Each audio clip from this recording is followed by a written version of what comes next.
Palabras del congresista Luis Iberico Núñez en representación del Grupo Parlamentario PPC-APP.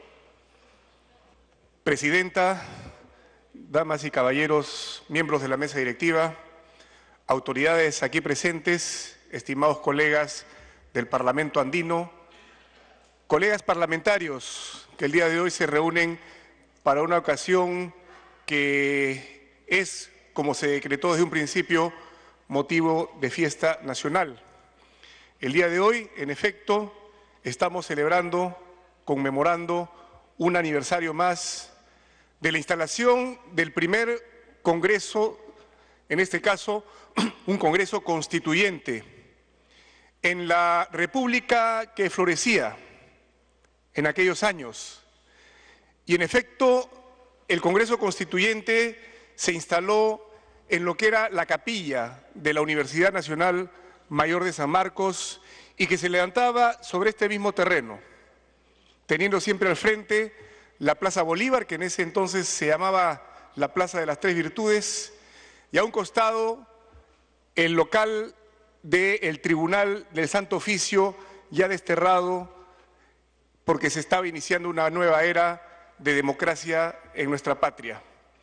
El Tribunal del Santo Oficio albergó luego al Senado de la República, porque la tradición de nuestro país ha sido la de un parlamento bicameral y en algún momento hasta hubo parlamento tricameral. En efecto, en ese momento, el libertador y protector general José de San Martín declaró que desde este momento se instalaba el Congreso soberano y el pueblo reasumía el poder en todas sus partes. Y eso es precisamente el sentido de un Congreso de la República. La representación del pueblo para que el pueblo asuma el poder en todas sus partes. Por eso se denomina a esta Asamblea el primer poder del Estado, que comparte responsabilidades con el Poder Judicial y, por supuesto, con el Poder Ejecutivo. Y la representación no es una tarea fácil, pero es una tarea sustancial para un sistema democrático. El extinto Pedro Planas decía que el Congreso le da gobernabilidad a las naciones. Y le da gobernabilidad porque es la expresión de la pluralidad que tiene cualquier país democrático y sobre todo el Perú.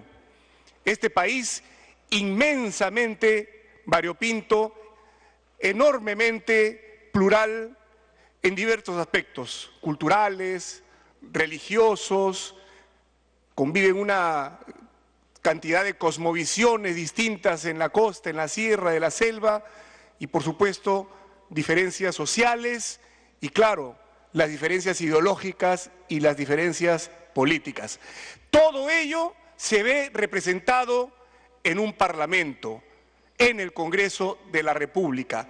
Por eso es un sistema de transmisión entre una sociedad, en este caso de 30 millones de peruanos, y el Estado, para tomar decisiones en función a toda esa inmensa variedad.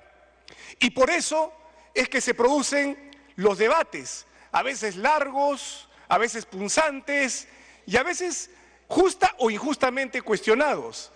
Pero claro, pues, donde hay diversidad, donde hay diferencia, ¿cómo no va a haber discusión y cómo no va a haber debate? Pero precisamente, a diferencia de los regímenes autocráticos y dictatoriales, aquí se discuten las ideas y aquí se toman decisiones, ya sea encontrando puntos de consenso o por la imposición democrática de las mayorías sobre las minorías. Este es el sentido del Congreso de la República. Por eso coincido con muchos constitucionalistas y juristas políticos que analizan permanentemente la situación del Parlamento Nacional cuando señalan que de sus tres funciones, la función de legislar, la función de fiscalizar y hacer control político y la función de representar, la más importante función del Parlamento de la República es la función de representar. Y eso es algo, Presidenta, eso es algo, amigos congresistas, que tenemos que fortalecer permanentemente. Por eso hay que discutir sin temor, abiertamente como lo hace el Congreso, porque es la institución más transparente, donde a diferencia de otros poderes e instituciones públicos, las cosas se discuten ante la ciudadanía, ante la opinión pública, ante los medios de comunicación. Y así abiertamente se expresan las ideas y se hacen las propuestas y se toman las decisiones. Discutir el problema de la representación del Parlamento Nacional. Este era un Parlamento que hasta el año 90 tenía 240 representantes en 2 cámaras. A partir de la Constitución del 93, esta representación se redujo a la mitad por razones que en ese momento se discutieron, pero a la mitad. Mientras en otros países la lógica es que a medida que crece la población, se incrementa la representación parlamentaria, se redujo a la mitad y prácticamente se ha mantenido igual hasta el día de hoy, con la adición de 10 congresistas más. Entonces coincido con el colega Mulder cuando señala que tenemos aquí una representación cuasi aristocrática. Estamos representando cada congresista un promedio de 230.000 habitantes. Eso se da quizás en muy pocas naciones. Por lo regular, un congresista representa 20, 30 o 60.000 habitantes. Aquí no. Y esto que puede motivar una serie de críticas, a veces ligeras y fáciles, cuando reparamos en los temas de presupuesto o en la lentitud que podría generar en la discusión y toma de decisiones, esto hay que discutirlo más a fondo. Porque, como lo señaló alguna vez Enrique Bernales, cuando hay una representación pequeña, hablando numéricamente con relación a una población como la nuestra, estamos en una situación antidemocrática. Porque claro, pues, hay muchas circunscripciones que en el caso del Perú son los departamentos, donde hay 2, 3, 5 representantes. ¿Qué origina eso? Que haya grupos minoritarios que se quedan sin la posibilidad de representar a esas minorías. Y el Parlamento tiene que garantizar la presencia de las minorías junto con las mayorías. En el Parlamento se ejercen los derechos de esas minorías que quedan excluidas de este sistema de representación. Por eso sí creo oportuno que en una fecha como esta reflexionemos, pensemos sobre la necesidad de discutir el tema de la representación. Hay un proyecto en la Comisión de Constitución ya aprobado acerca de la bicameralidad. No será popular discutir esto, amigos congresistas, pero hay que discutirlo. Quizás esa no sea la fórmula, quizá haya otras fórmulas, pero lo que sí tenemos que garantizar es una mejor representatividad de la ciudadanía. Discutamos el tema de las circunscripciones electorales, es una fórmula, pero hay que resolver ese tema cuanto antes. No va a ser la panacea, pero va a permitir la presencia y el ejercicio de los derechos de muchas minorías que se quedan fuera del Congreso de la República. Discutamos el tema de si los partidos deben o no presentar listas abiertas o listas cerradas. Hay razones, hay fundamentos para un lado y para el otro, como también existen fórmulas que albergan ambas posibilidades, donde el partido decide si presenta una lista abierta o una lista cerrada en un proceso electoral. Finalmente es cada quien el que va a decidir si va a militar o no en ese partido, y será el elector el que va a decidir si va o no a votar por una lista cerrada o directamente por algún congresista en una lista abierta. Presidenta, yo creo que de todas maneras hay que darle espacio a estas discusiones sobre la estructura de este primer poder del Estado y en general sobre la estructura del Estado, porque finalmente son estas estructuras las que van a permitir que las decisiones se tomen y se implementen de la manera más adecuada, y eso es lo que va a redundar en el bienestar de la ciudadanía. Obviamente, no podemos dejar de lado otras materias. Esta tarde vamos a discutir los problemas de la lucha contra la corrupción. Tenemos que discutir los temas de la educación, tenemos que discutir los temas de la salud, tenemos que discutir los temas de la seguridad, tenemos que discutir el tema del sistema previsional.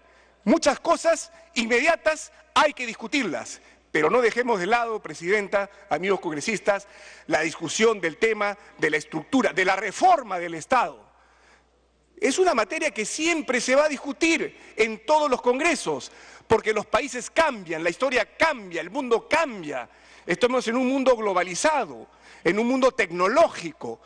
Hay que adecuarse a los tiempos, hay que sentarse pues a ver cómo vamos a enfrentar de la mejor manera todos esos desafíos que se dan en el contexto global y también, por supuesto, dentro del contexto nacional.